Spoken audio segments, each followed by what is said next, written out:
Misteri Mall Klender, api, arwah, dan rahasia yang tak pernah padam. Malam terakhir di Mall Klender, Jakarta Timur, tahun 1998. Malam itu langit berwarna merah kehitaman. Di tengah kerusuhan yang melanda kota, suara sirene dan teriakan bercampur jadi satu. Di antara kekacauan itu berdiri Mall Klender, sebuah pusat perbelanjaan yang baru saja dibangun beberapa tahun sebelumnya. Mall itu seharusnya jadi simbol modernisasi kawasan Klender. Tapi malam itu, ia jadi saksi tragedi paling kelam dalam sejarah Jakarta. Rian, seorang penjaga malam di Mall Klender, menatap ke arah jendela kaca lantai 2. Ia mendengar suara gaduh dari luar. Massa mulai mendekat. Beberapa membawa kayu dan bensin. Dari pengeras suara di lantai bawah, suara histeris para karyawan terdengar minta tolong. Mereka terjebak di dalam. Rian turun terburu-buru. Ia tahu satu-satunya jalan keluar hanya lewat pintu belakang. Tapi di sana api sudah mulai menjilat dinding. Rian mencoba menenangkan karyawan yang panik. Ia memimpin mereka menuju tangga darurat. Tapi begitu sampai di lantai 1, asap tebal menutupi pandangan. Ia batuk keras. Lampu padam. Hanya cahaya api yang membuat segala sesuatunya terlihat seperti mimpi buruk. "Tolong buka pintunya," teriak seseorang. Tapi pintu besi tak bisa dibuka. Terkunci dari luar. Panas semakin tak tertahankan. Satu persatu orang mulai tumbang. Rian mencoba menendang pintu, tapi sia-sia. Ia tersungkur. Tubuhnya lemah. Dalam detik terakhir sebelum pingsan, ia melihat bayangan seseorang berdiri di tengah kobaran api. Seseorang dengan wajah pucat dan mata hitam kosong. Esok paginya, berita tentang kebakaran Mall Klender menyebar cepat. Ratusan orang tewas terjebak di dalam gedung. Banyak jasad yang sulit dikenali. Bangunan itu luluh lantak. Bau hangus bercampur dengan bau besi dan plastik meleleh. Pemerintah menutup lokasi untuk penyelidikan. Tapi bagi warga sekitar, sejak hari itu, Mall Klender tak pernah sama lagi. 20 tahun kemudian, Anda mungkin masih mendengar cerita tentang mall ini.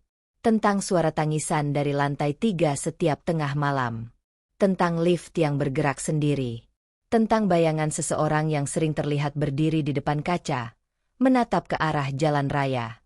Beberapa pedagang yang mencoba membuka toko di sekitar area bekas mall itu, mengatakan mereka sering melihat sosok berpakaian karyawan 90-an berjalan di lorong, padahal gedung itu sudah lama kosong. Beberapa orang berani masuk malam-malam.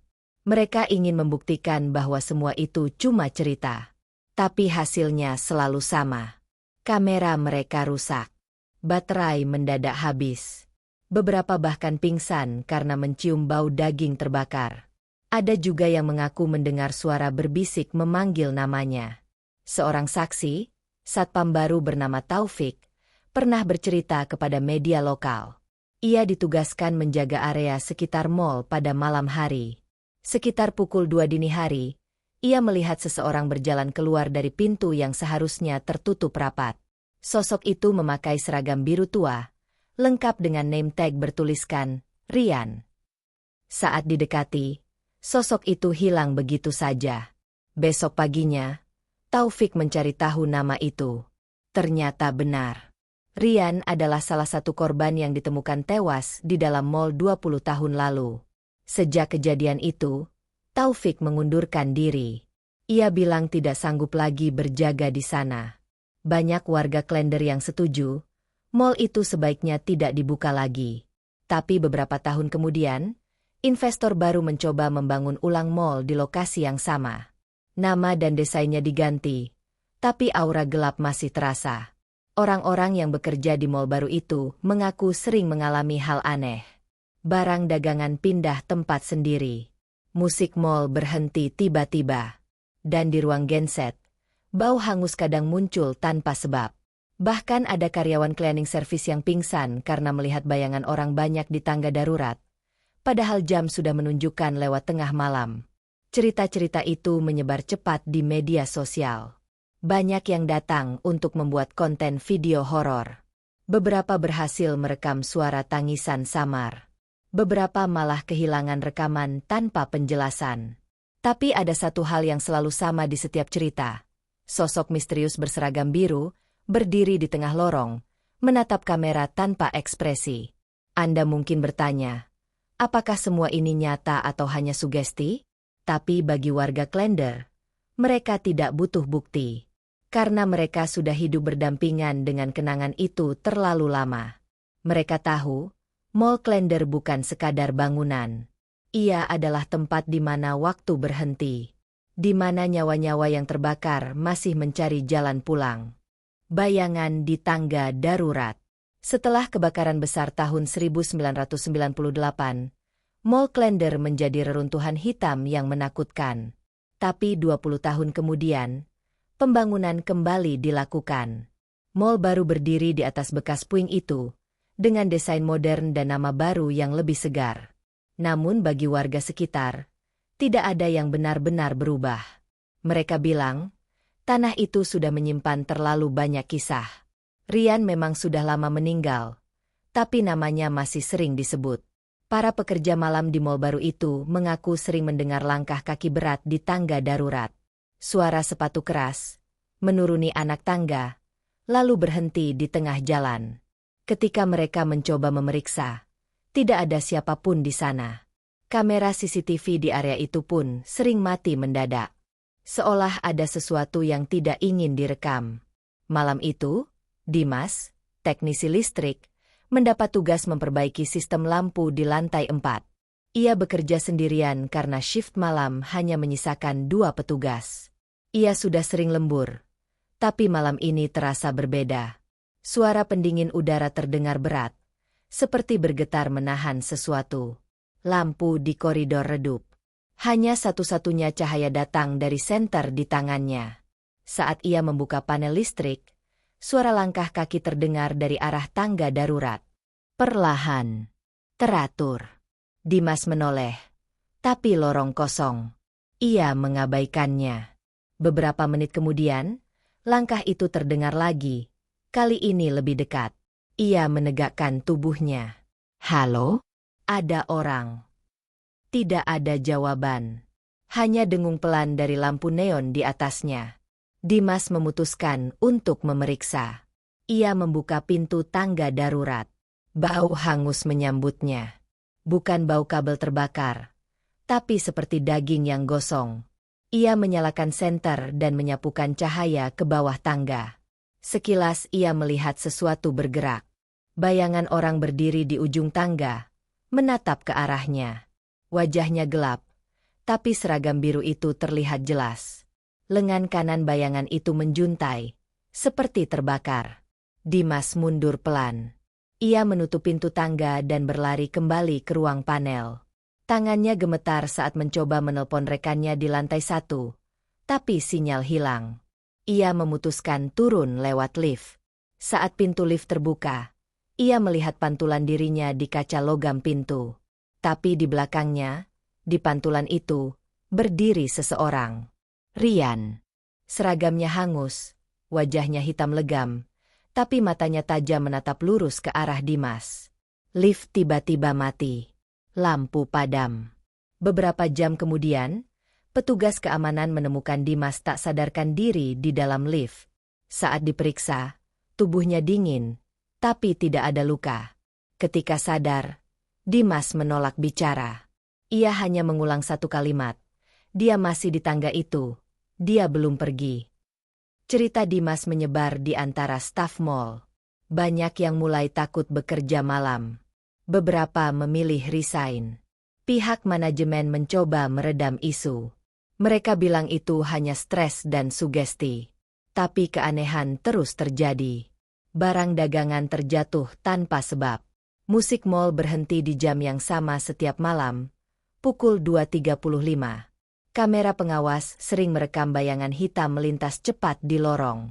Salah satu penjaga malam, Pak Suro, mencoba membuktikan semua itu tidak benar.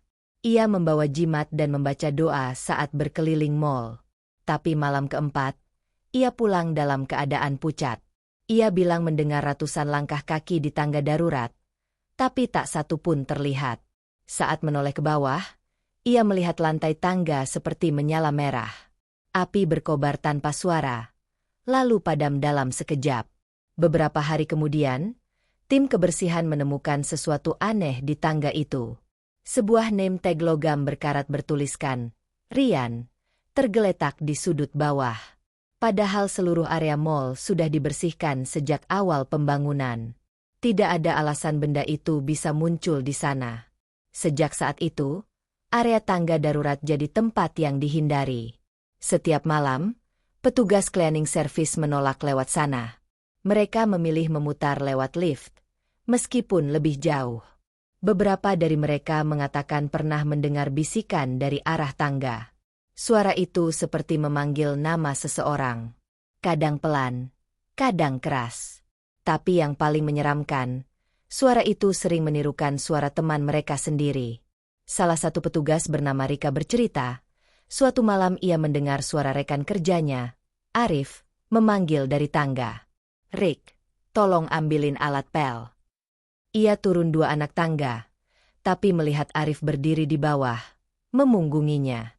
Saat ia memanggil balik, sosok itu menoleh perlahan. Wajahnya gelap, tanpa mata. Rika berteriak dan lari. Ketika ia bertemu Arif yang sebenarnya di lantai 1, Arif bilang ia tak pernah ke tangga malam itu. Rika tidak pernah kembali bekerja. Ia pindah ke luar kota. Tapi sebelum pergi, ia bilang satu hal kepada manajer mall. Kalian bangun tempat ini di atas nyawa yang belum tenang. Kalian bisa ubah bangunannya, tapi tidak bisa ubah yang mereka rasakan. Beberapa paranormal datang mencoba membantu. Mereka melakukan ritual pembersihan, menaburkan garam, dan membaca doa di setiap lantai. Namun setiap kali mereka sampai di tangga darurat, lilin selalu padam sendiri. Salah satu dari mereka bahkan pingsan, dan setelah sadar, ia bilang melihat puluhan sosok berbaris di tangga, menatap dengan mata kosong. Kamu mungkin tidak percaya cerita ini. Tapi jika suatu malam kamu lewat mall itu dan mendengar langkah kaki pelan dari arah tangga, jangan coba menoleh. Karena kadang, yang berjalan di sana bukan manusia.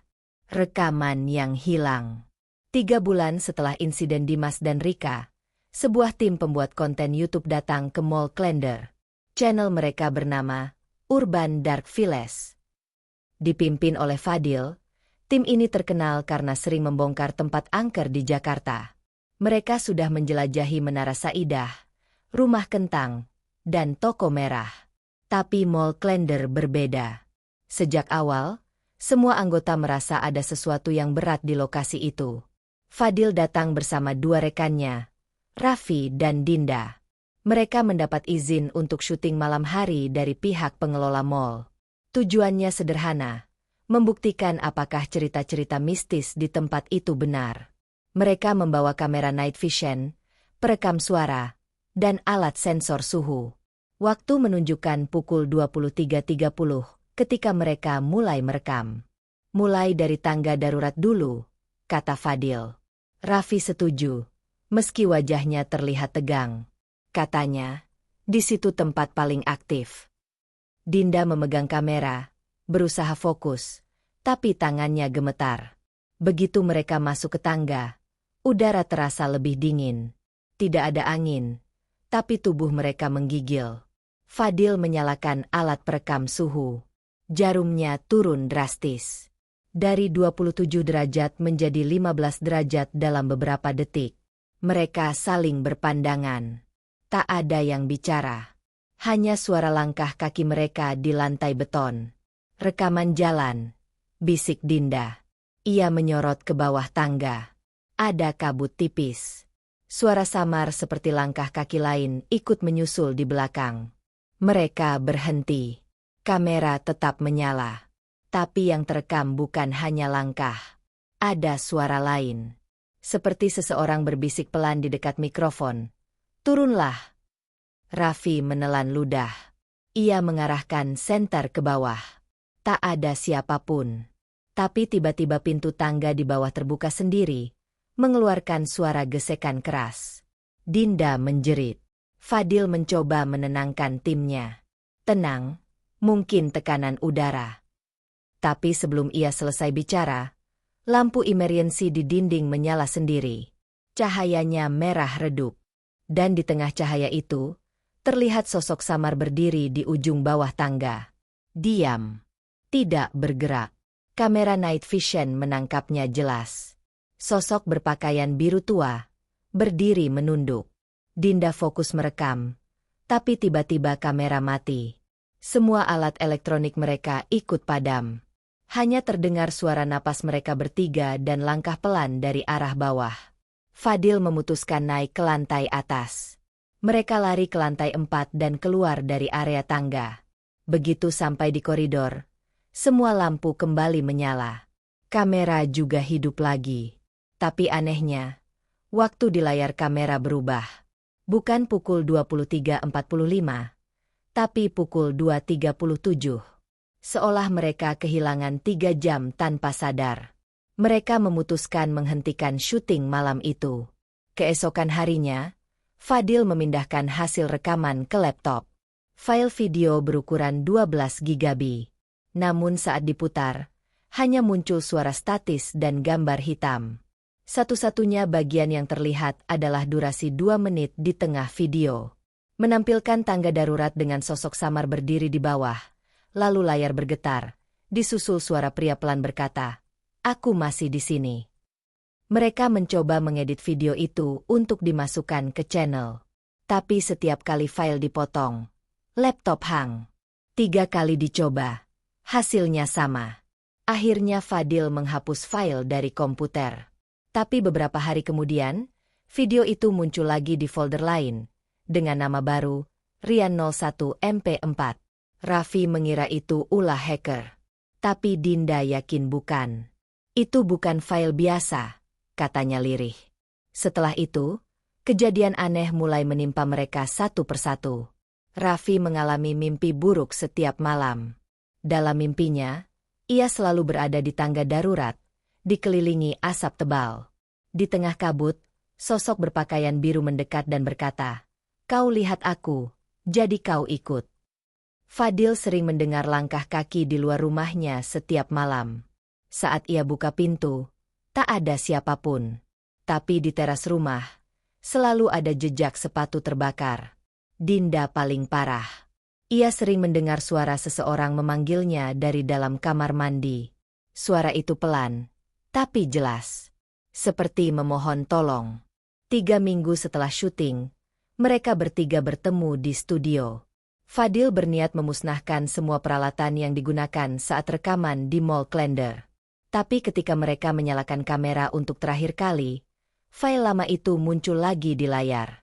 Kali ini, video memutar sendiri. Gambar di dalamnya memperlihatkan tangga darurat, tapi bukan dalam kondisi gelap. Semua tampak terbakar. Dinding meleleh, api menjalar.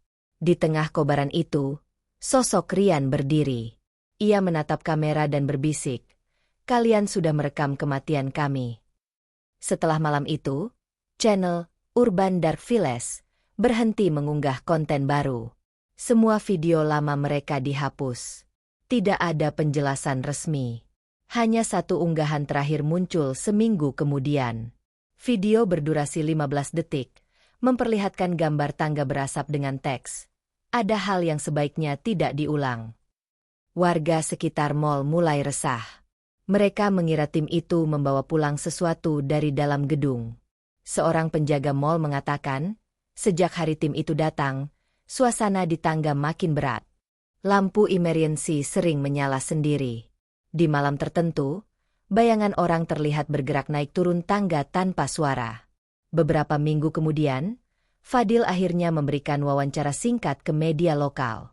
Ia terlihat pucat, kurus, dan gelisah. Saat ditanya apakah video yang mereka rekam asli, ia menjawab pelan, "Kami tidak memanipulasi apapun. Tapi sekarang, aku sadar. Ada tempat yang tidak boleh disentuh. Mall Klender salah satunya." Setelah wawancara itu, Fadil menghilang. Tidak ada yang tahu kemana ia pergi. Dinda dan Raffi memilih pindah kota. Channel mereka dihapus permanen. Tapi beberapa penonton yang sempat menonton video terakhir mengatakan satu hal aneh. Di frame terakhir, tepat sebelum video berakhir, terlihat bayangan sosok berpakaian biru berjalan di belakang Fadil.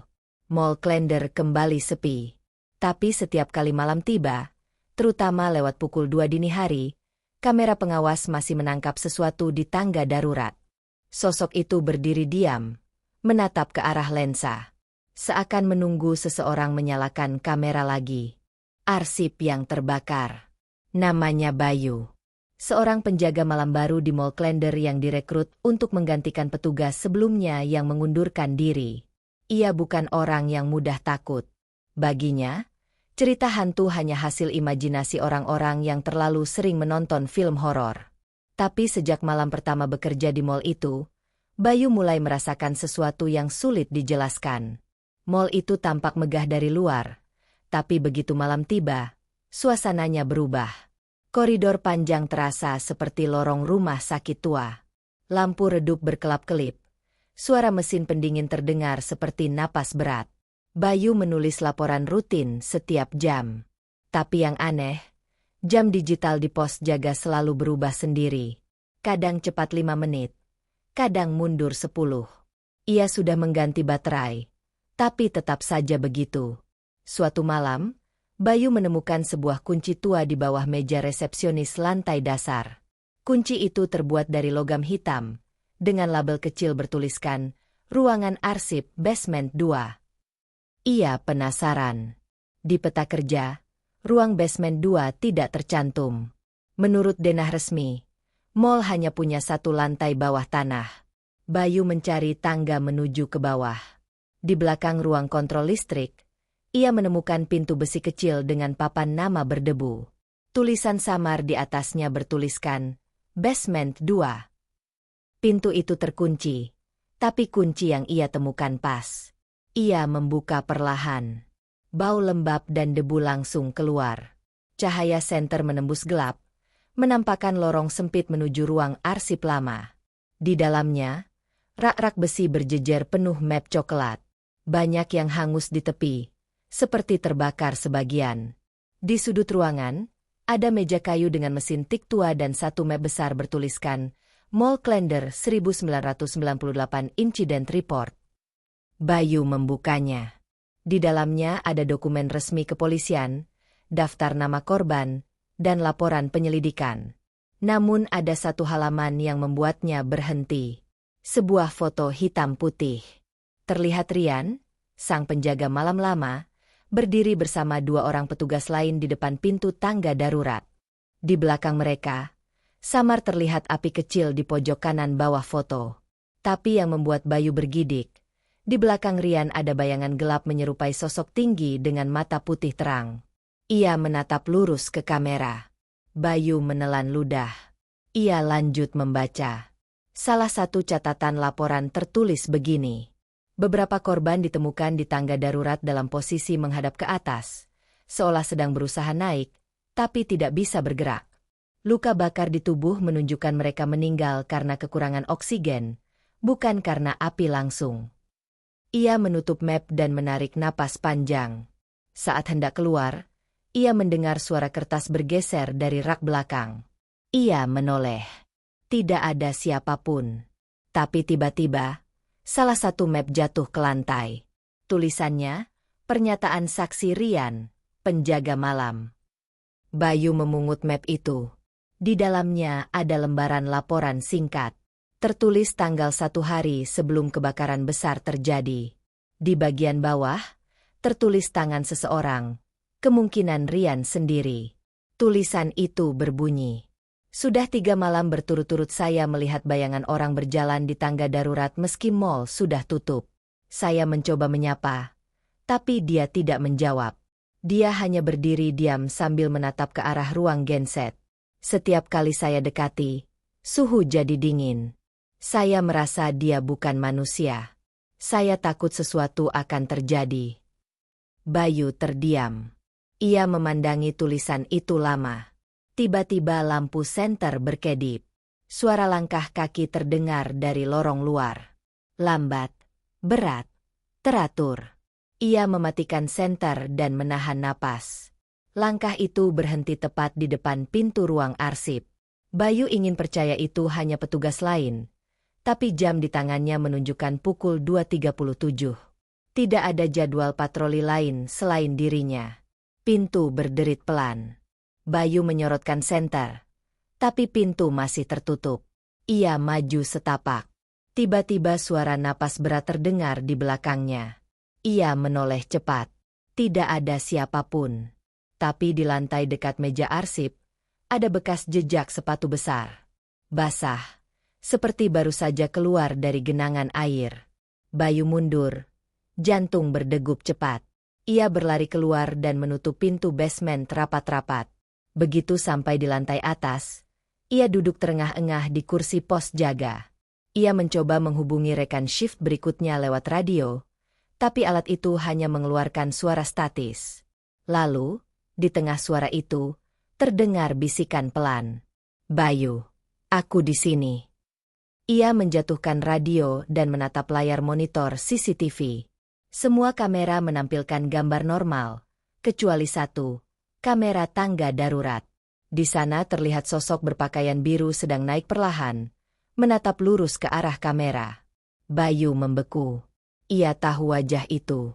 Wajah yang sama dengan foto di dokumen arsip. Rian. Keesokan harinya, tim pengelola mal menemukan pos jaga kosong. Bayu tidak ada. Pintu basement terbuka. Di dalamnya, hanya ada map dokumen berserakan dan selembar kertas di atas meja kayu. Di kertas itu tertulis kalimat terakhir dengan tulisan tangan tergesa. Dia tidak sendirian di sini. Setelah kejadian itu, ruang basement ditutup total. Tidak ada yang diizinkan masuk lagi. Tapi sejak malam itu, penjaga malam lain sering mendengar suara mesin tik berbunyi dari bawah. Seperti seseorang sedang menulis laporan yang tidak akan pernah selesai. Wartawan dan fakta yang terkubur. Namanya Raka Pratama, wartawan lepas yang sudah lama meliput isu-isu kriminal dan sejarah kelam Jakarta. Ia tertarik pada kasus Mall Klender setelah membaca berita hilangnya Bayu, penjaga malam yang menghilang tanpa jejak. Raka awalnya menganggap kasus itu hanya kecelakaan kerja atau kabur tanpa izin.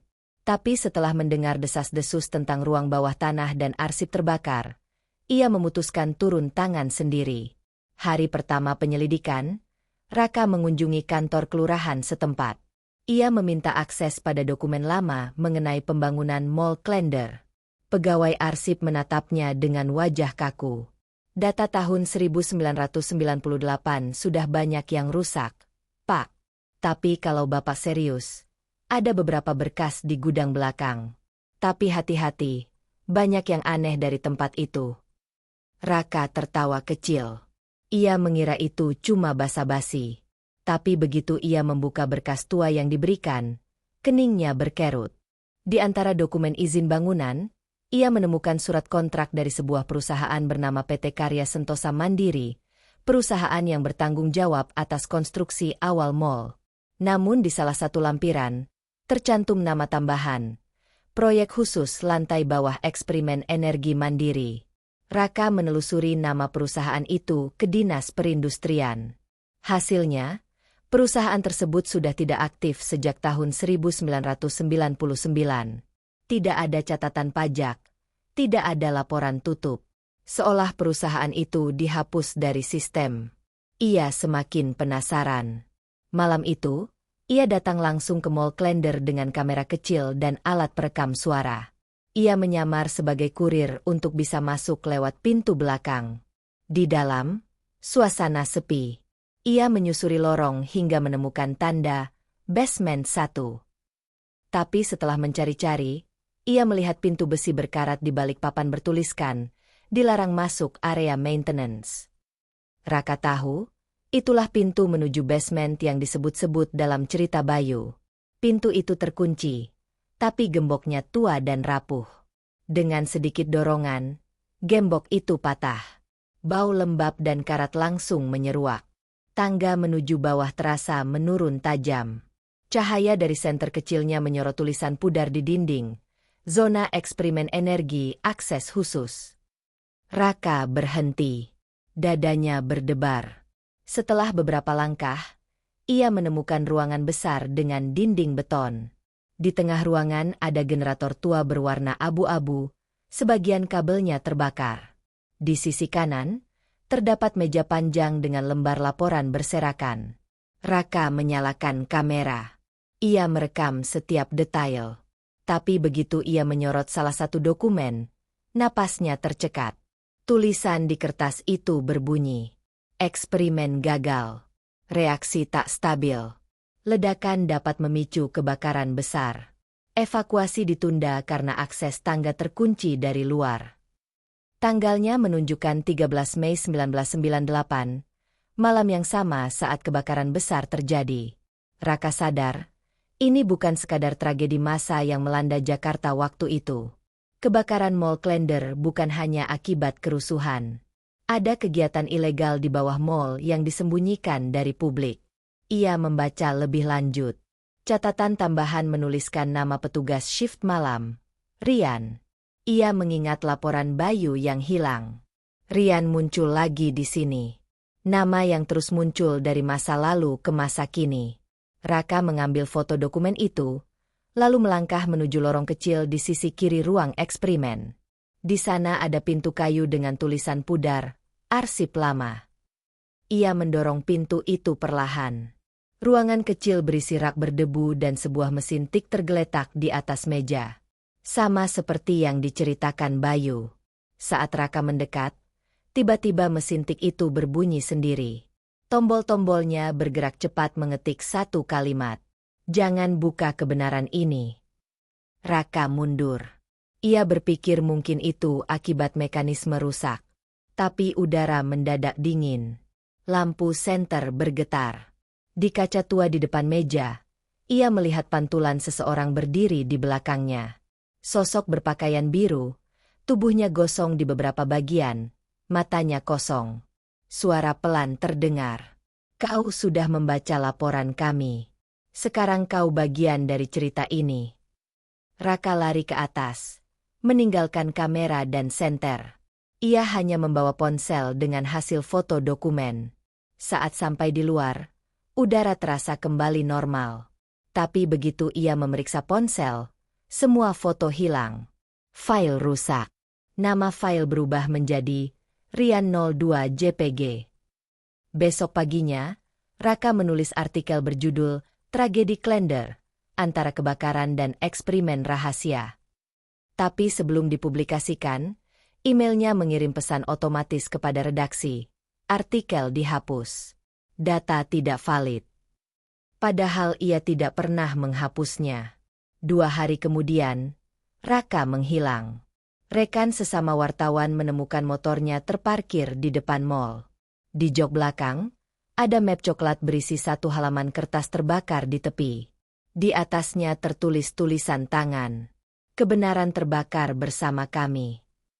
Setelah kejadian itu, pihak pengelola mall menutup akses basement permanen. Papan besi besar dipasang dengan segel resmi. Namun warga sekitar mulai mendengar suara mesin berputar di malam hari dari arah bawah tanah. Seolah generator tua itu masih hidup. Beberapa waktu kemudian, seorang petugas kebersihan melaporkan melihat bayangan seseorang berdiri di depan pintu basement setiap pukul 2.37. Sosok itu menatap lurus ke arah kamera pengawas, lalu perlahan menghilang, meninggalkan bau terbakar. Warga percaya, itu bukan sekadar arwah. Itu Rian, penjaga malam yang dulu mencoba menghentikan kebakaran tapi gagal. Ia masih menjaga arsip itu, memastikan tidak ada yang membuka rahasia yang membuat mereka mati di dalam api. Penelusuran paranormal. Setelah berita tentang hilangnya Raka tersebar, pihak pengelola Mall Klender kembali menutup mall lebih awal setiap malam. Tapi rumor justru semakin ramai. Banyak pengunjung mengaku melihat bayangan orang di jendela lantai 3 saat mall sudah gelap. Ada juga yang mendengar suara teriakan samar dari dalam dinding tangga darurat. Untuk meredakan isu, pihak pengelola akhirnya memanggil tim penyidik paranormal. Mereka dikenal dengan nama Tim Mata Malam, dipimpin oleh seorang pria bernama Rendra Wijaya, praktisi supranatural yang sudah lama menangani kasus bangunan angker di Jakarta. Bersama 2 rekannya, Eka dan Sinta, Mereka datang malam hari, membawa alat pendeteksi energi dan kamera inframerah. Rendra tidak percaya begitu saja pada cerita mistis. Ia percaya setiap energi punya asal. Menurutnya, arwah gentayangan hanya bentuk sisa emosi yang tertinggal. Tapi begitu ia menjejakkan kaki di lantai dasar Mall Klender, perasaannya langsung berubah. Udara di sekitar terasa tebal, seperti ada kabut yang tidak terlihat. Ia mulai menelusuri area tangga darurat terlebih dahulu. Sinta menyalakan kamera inframerah, sementara Eka membaca doa pelindung.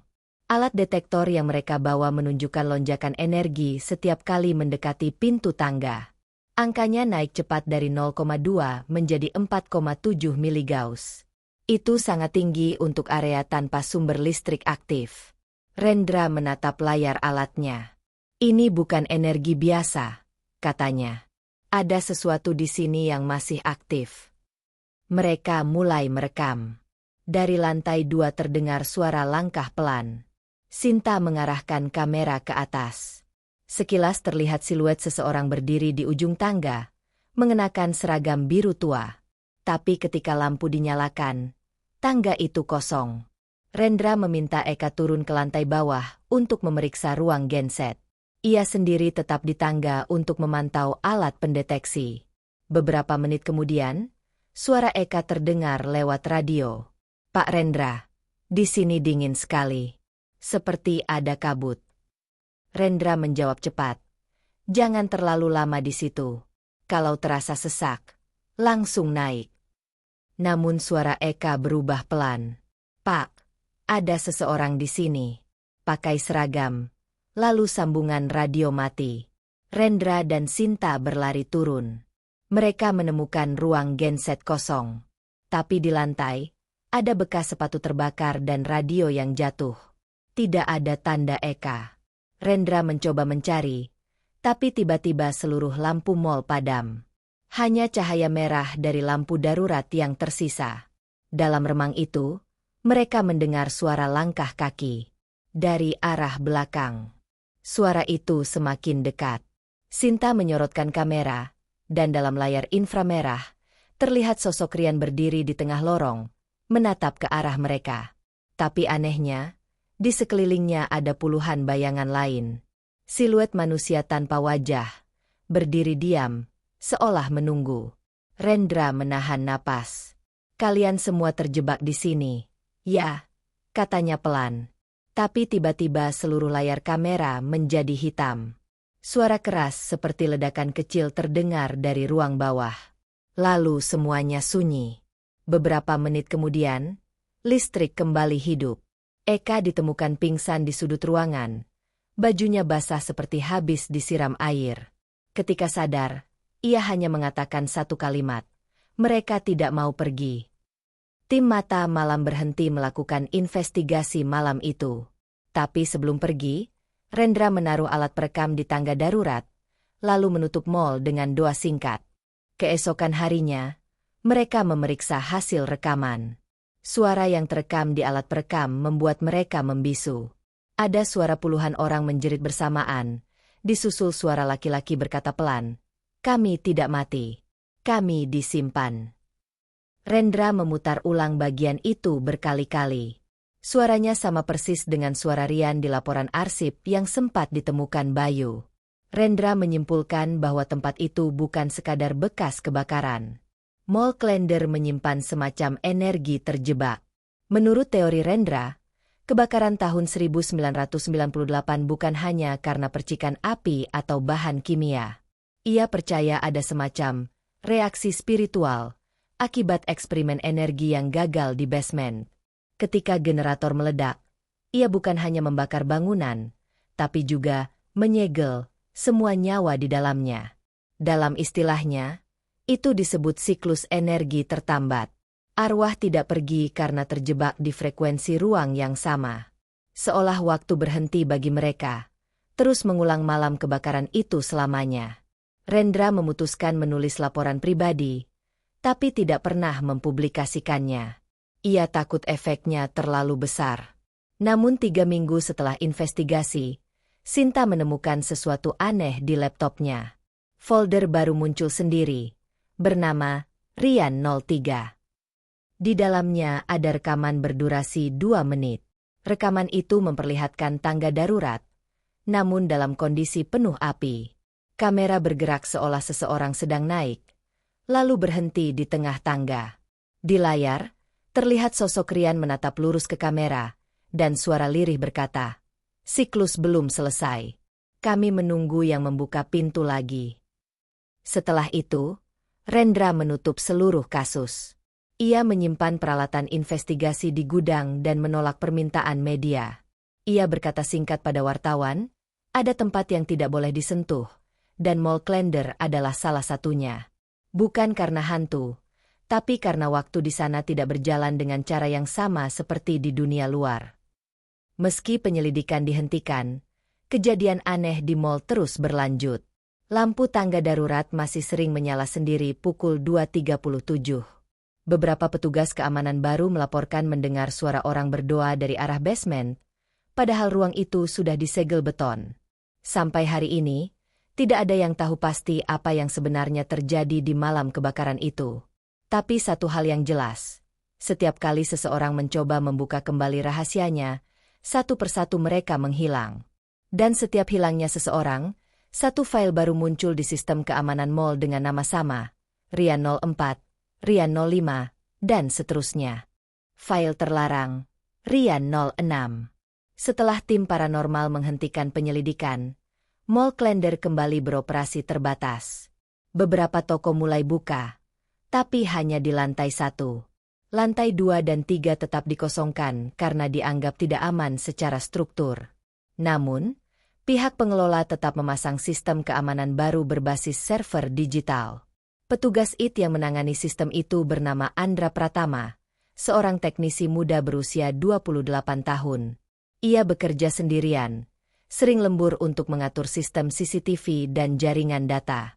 Ia tidak terlalu percaya hal mistis, tapi ia sering mendengar cerita dari petugas keamanan yang takut berjaga malam. Suatu malam di bulan Juni, Andra sedang memperbaiki koneksi server di ruang kontrol lantai 2. Saat membuka folder log lama, ia menemukan direktori aneh bernama Rian 06. Ia pikir itu folder bekas uji rekaman, jadi ia coba membukanya. Tapi file itu tidak bisa dihapus atau disalin. Ukurannya hanya 66 MB, dan tanggal pembuatannya tercatat 2 hari lalu, padahal tidak ada aktivitas jaringan sejak sebulan terakhir. Andra penasaran. Ia buka file itu lewat sistem manual. Seketika layar komputer menampilkan gambar buram, seperti tangga darurat yang penuh kabut. Dari speaker terdengar suara samar orang berlari. Suara itu semakin keras, diikuti oleh bunyi pintu terbuka dan jeritan pendek. Andra mencoba menghentikan video, tapi tombol tidak merespons. Gambar di layar mulai bergerak sendiri, memperlihatkan seseorang mengenakan seragam teknisi seperti dirinya. Orang itu tampak berlari di tangga, menoleh ke arah kamera, lalu berkata pelan, "Kamu berikutnya." Layar komputer tiba-tiba padam. Seluruh ruangan gelap. Andra panik. Ia menyalakan senter dari ponsel, tapi semua lampu di ruang kontrol menyala bergantian. Suara radio dari pojok ruangan tiba-tiba hidup sendiri, memutar ulang rekaman lama dari tahun 1998.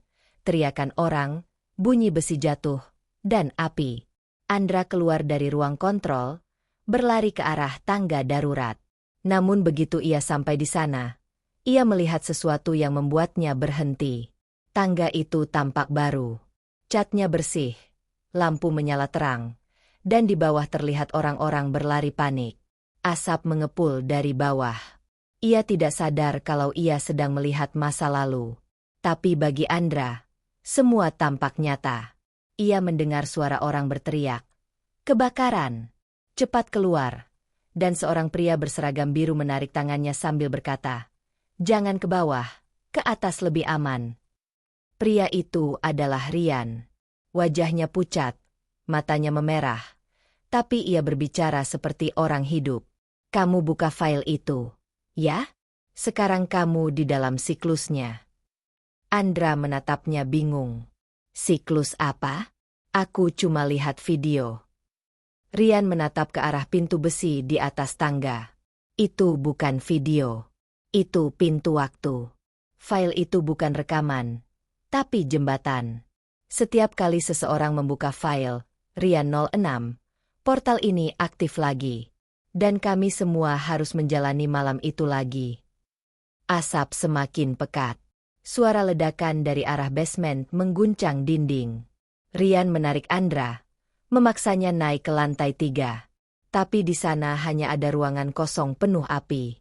Rian berhenti di depan jendela besar, menatap keluar. Dulu aku juga berusaha keluar lewat sini, katanya. Tapi setiap kali aku loncat, aku kembali ke tangga bawah lagi. Andra mulai sadar kalau ini bukan sekadar ilusi. Ia melihat waktu berulang, orang-orang berlari, terbakar, jatuh, lalu muncul lagi dari arah bawah. Semua terjebak dalam siklus tak berujung. Rian menatapnya serius. Kamu bisa keluar, tapi harus memutus koneksi. File, Rian 06, harus dihapus langsung dari sumbernya, dari ruang server utama di basement. Andra berlari turun. Panas terasa membakar kulitnya. Di setiap sudut tangga, ia melihat bayangan tubuh terbakar bergerak lambat. Mereka seperti menatapnya tanpa mata. Begitu sampai di ruang server, ia melihat deretan komputer tua yang menyala sendiri. Di tengahnya ada satu layar dengan tulisan, Running File, Rian 06. Andra mengetik cepat, mencoba menonaktifkan sistem. Tapi muncul pesan, Access denied. User, Rian. Ia menatap ke belakang. Rian berdiri di pintu, tapi kali ini tubuhnya sudah setengah terbakar. Cepat, hapus semuanya, katanya dengan suara berat. Andra memutus kabel utama, lalu menekan tombol darurat di panel sebelah kiri. Tiba-tiba seluruh ruangan bergetar. Api menghilang. Layar komputer padam. Semua sunyi. Saat Andra membuka mata, ia sudah berada di luar mall. Petugas keamanan menatapnya heran. Mas Andra, kamu kenapa? Dari tadi mall gelap total. Kami mau nyamperin, tapi listrik padam semua, kata salah satu satpam. Andra melihat jam tangannya.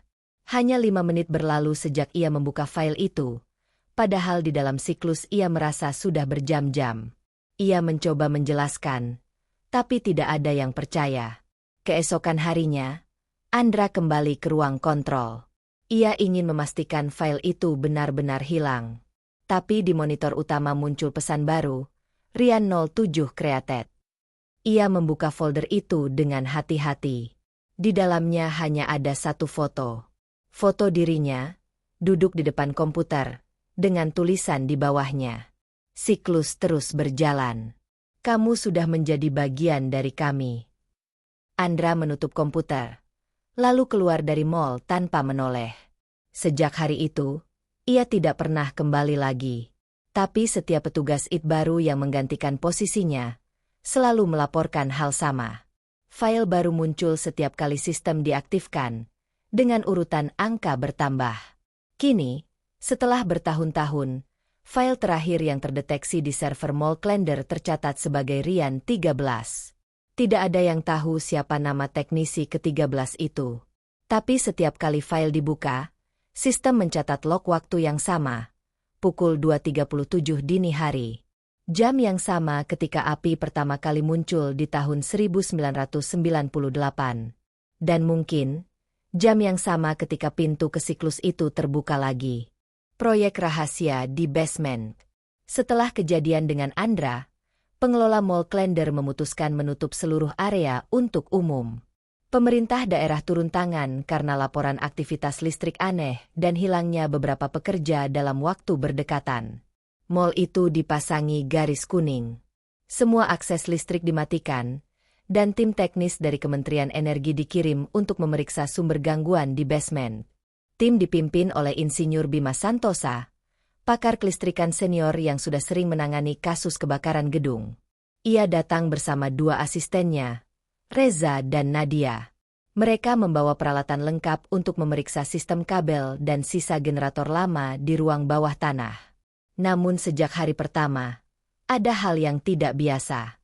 Begitu mereka menuruni tangga menuju basement, suhu ruangan tiba-tiba turun drastis. Padahal seluruh ventilasi sudah ditutup. Alat pengukur suhu menunjukkan angka 12 derajat Celcius. Tidak normal untuk ruangan tertutup di Jakarta. Bima menyalakan lampu portabel. Di dinding, mereka melihat coretan lusuh. Energi tertambat uji 03. Tulisannya seperti dibuat dengan arang. Di bawahnya, ada simbol segitiga dengan lingkaran di tengah. Tanda yang sama seperti yang muncul di laporan investigasi Rendra bertahun-tahun lalu. Reza menemukan dokumen di lemari besi berkarat. Isinya surat kontrak antara pihak pengembang mal dan sebuah lembaga riset swasta bernama PT Indotek Energi Nusantara. Tanggalnya 1997. Dokumen itu menyebutkan proyek eksperimen energi terpusat yang dilakukan di ruang basement mall sebagai uji coba generator hemat daya berbasis reaksi elektromagnetik berlapis. Bima membaca bagian catatan teknis di halaman terakhir.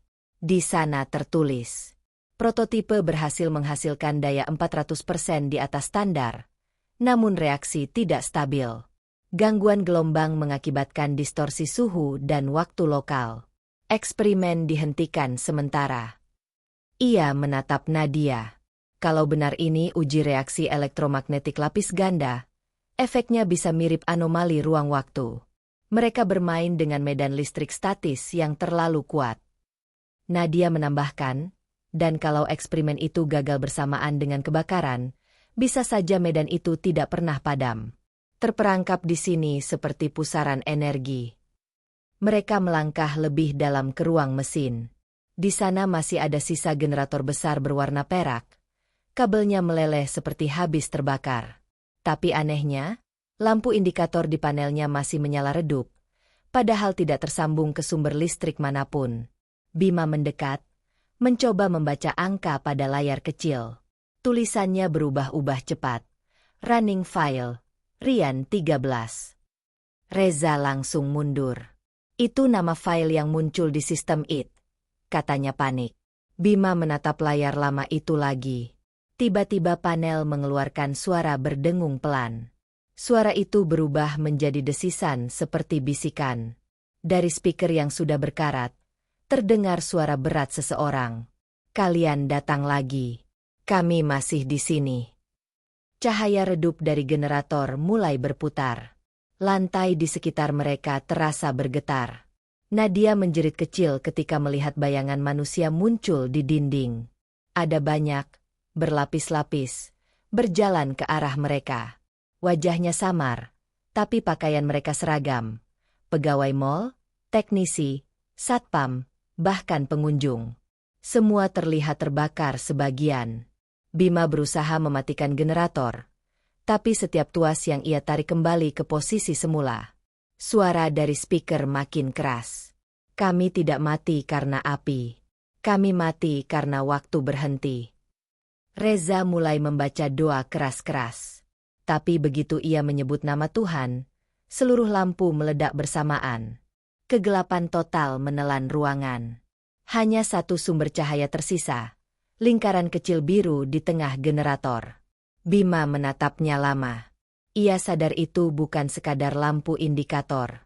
Itu inti reaktor, bagian yang seharusnya tidak aktif sejak 1998. Ia mengambil obeng logam, memutus kabel utama dengan paksa.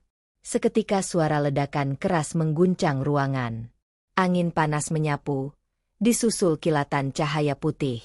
Beberapa menit kemudian, tim penyelamat menemukan mereka di tangga darurat. Reza dan Nadia tidak sadarkan diri, sedangkan Bima hanya berkata satu kalimat sebelum pingsan. Mesinnya masih hidup, dan mereka terjebak di dalamnya. Tim evakuasi menutup kembali basement dengan beton tebal. Semua dokumen yang ditemukan diserahkan ke Arsip Nasional. Tapi 1 minggu setelah kejadian itu, sistem sensor listrik di sekitar area Klender mendeteksi pancaran gelombang elektromagnetik yang terus berulang setiap malam pada pukul 2.37. Ketika data itu dianalisis, pola gelombangnya membentuk sinyal menyerupai tulisan, Uji 04 siap. Pemerintah memutuskan untuk menghapus seluruh catatan tentang PT Indotech Energi Nusantara dari arsip publik. Tapi seorang pegawai arsip bernama Arya Kusuma menemukan file tersembunyi di server lama berjudul Siklus Energi 04. Di dalamnya tertulis rencana pengujian lanjutan untuk tahun 2025, tepat tahun ini. Arya membaca sampai akhir halaman. Kalimat terakhir membuatnya membeku. Lokasi pengujian berikutnya akan dilakukan di struktur baru, bekas area Klender. Tujuan? Membuka kembali siklus energi yang gagal ditutup. Arya menutup dokumen itu dengan tangan gemetar. Ia menatap jam di dinding kantor. Waktu menunjukkan pukul 2.37 dini hari. Listrik tiba-tiba mati. Di layar komputernya yang masih menyala sisa daya, muncul satu folder baru. Rian 14. Identitas Rian dan siklus terakhir. 3 hari setelah Arya menemukan file Rian 14, listrik di seluruh wilayah sekitar Klender padam total selama 15 menit. Tidak ada penjelasan resmi. PLN menyebutnya gangguan jaringan. Namun di ruang arsip tempat Arya bekerja, semua komputer menyala sendiri sesaat setelah listrik kembali. Semua layar menampilkan tulisan sama. Siklus dimulai kembali. Arya tidak tidur selama 2 malam. Ia mencoba menelusuri nama Rian dari semua arsip tahun 1998. Dari data korban kebakaran, tidak ada nama Rian. Tapi di daftar teknisi proyek PT Indotech Energi Nusantara, ada satu nama, Rian Aditya, insinyur muda berusia 27 tahun.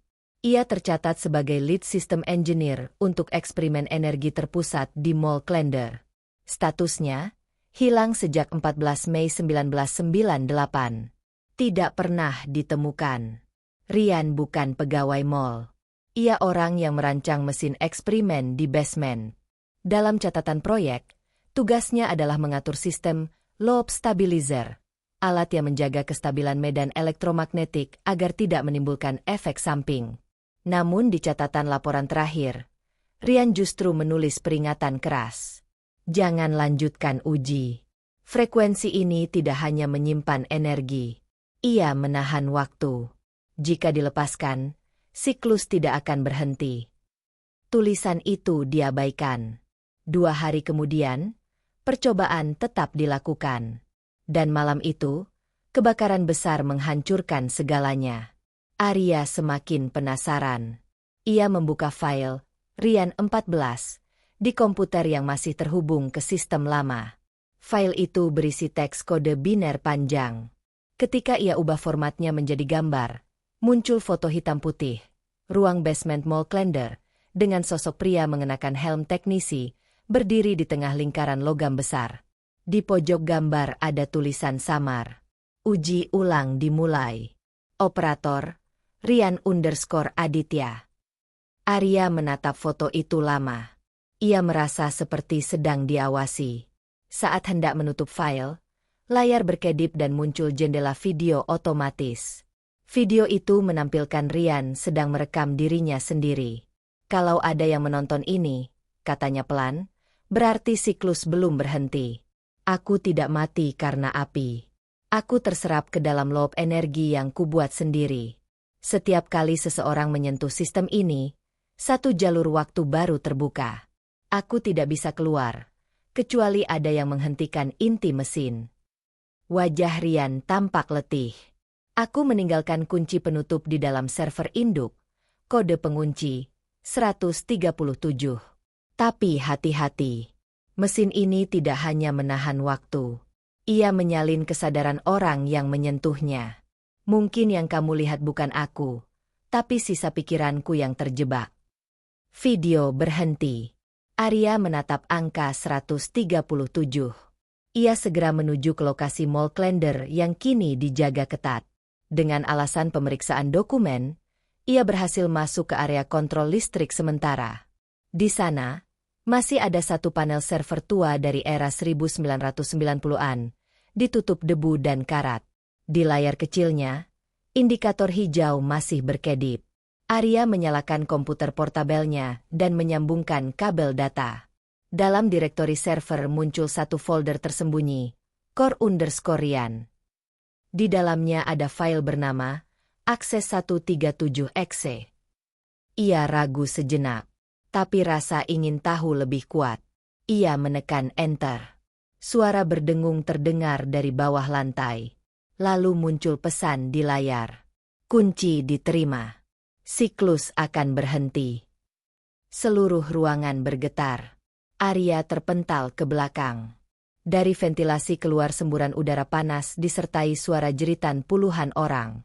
Ia menutup telinganya, tapi suara itu terus menggema. Dalam beberapa detik, seluruh panel meledak kecil. Setelah itu, hening.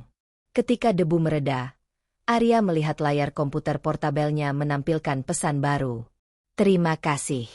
Kami bebas. Lalu satu kalimat tambahan muncul perlahan. Tapi kamu kini menjadi penjaganya. Beberapa jam kemudian, tim pemadam menemukan Arya tidak sadarkan diri di ruang kontrol. Komputernya gosong sebagian, tapi hard drive-nya selamat. Dalam drive itu hanya ada satu file tersisa, Rian 15. Ketika pihak berwenang mencoba membuka file itu di laboratorium, tampil video berdurasi 2 menit. Isinya menunjukkan ruang server yang sama, namun operatornya bukan Rian. Sosok dalam video itu adalah Arya. Ia duduk di depan komputer, menatap lurus ke kamera, lalu berkata dengan nada datar. Mesin sudah berhenti, tapi siklus tidak berakhir. Ia hanya berpindah penjaga. Video berakhir dengan waktu rekaman di pojok layar, pukul 2.37. Sejak malam itu, setiap tanggal 14 Mei, tanggal kebakaran Mall Klender, lampu di area bekas mall akan menyala sendiri selama 5 menit, padahal seluruh jalur listrik sudah dicabut. Satelit cuaca yang melintas di atas area itu juga mencatat pancaran gelombang elektromagnetik kecil yang membentuk pola angka 137. Tidak ada lagi yang berani membuka file Rian 15. Pemerintah menutup kasus itu dengan status anomali tidak teridentifikasi. Namun satu hal kini menjadi legenda di kalangan teknisi dan petugas malam di Jakarta Timur. Jika kamu melihat cahaya biru berkedip di gedung kosong Klender pada pukul 2.37, jangan dekati. Karena mungkin, kamu baru saja dipanggil oleh penjaga baru siklus itu. Dan file berikutnya, Rian 16, akan menuliskan namamu. Siklus yang tidak pernah padam. Area bekas Mall Klender kini berubah menjadi lahan kosong yang dipagari seng tinggi. Tidak ada tanda kehidupan. Tapi warga sekitar sering melihat cahaya biru muncul sebentar setiap dini hari. Jamnya selalu sama. Pukul 2.37. Petugas keamanan yang berjaga di pos luar sering melaporkan gangguan aneh pada alat komunikasi. Suara statis diselingi bisikan pendek yang hanya mengucap satu nama.